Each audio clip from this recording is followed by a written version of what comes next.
The setting? Earth. The future. The defense computer protecting the entire planet has been invaded by a constantly mutating, evolving virus. One lone volunteer has the courage to face the virus on its own ground.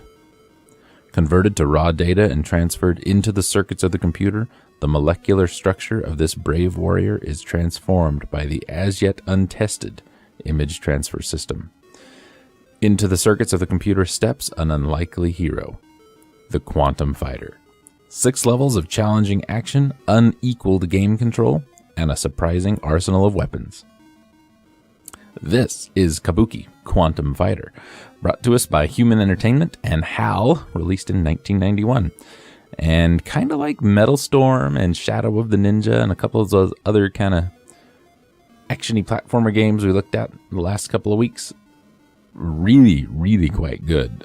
Kind of a slip under the radar kind of game. I remember Nintendo Power had a pretty good article about it, but never really took off very much. Let's talk about it though. 2D action platformer. We mentioned that. Developed by Human Entertainment and published by the now defunct publishing arm of HAL in America, HAL Laboratory, for the NES. It was originally released December 1990 in Japan and 1991 for North America and Europe. We adopt the persona of 25-year-old Colonel Scott O'Connor, a military agent who has transferred his brain into raw binary code in order to combat a rogue program in the main defense computer. When O'Connor enters the system, his body forms the self-image of his ancestor, who was a Kabuki actor. In the year 2056, a virus has appeared in the main defense computer of planet Earth. The origin and nature of the virus is unknown. Scott O'Connor volunteers to undergo an experimental transfer technology that converts his brain into raw binary code, takes on the image of the Kabuki dancer, and since the computer recognizes his great-grandfather as one. The virus in the virtual world takes on properties of an actual virus. It leaves behind debris, mutant creatures, and parasite environments of a biological nature. In the final level, it is revealed that the virus is of alien origin, having been picked up by a lost Hyperion probe launched to a neighboring planet. O'Connor stops it before the virus can order the Hyperion to fire its laser weapons and destroy the human population.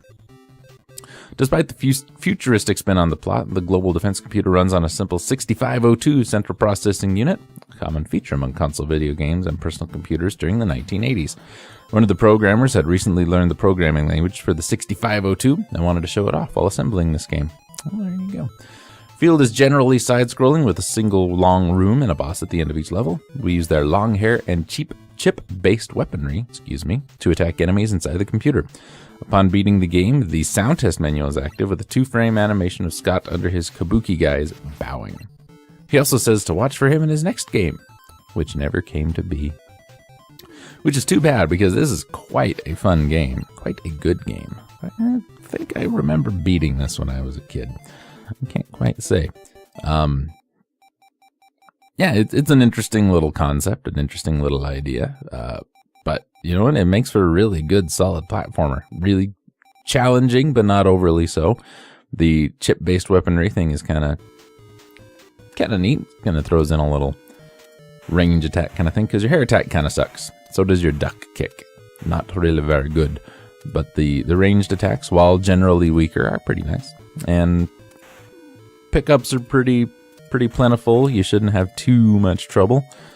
All in all, good music, good graphics, good control, pretty decent story. Not a bad game at all.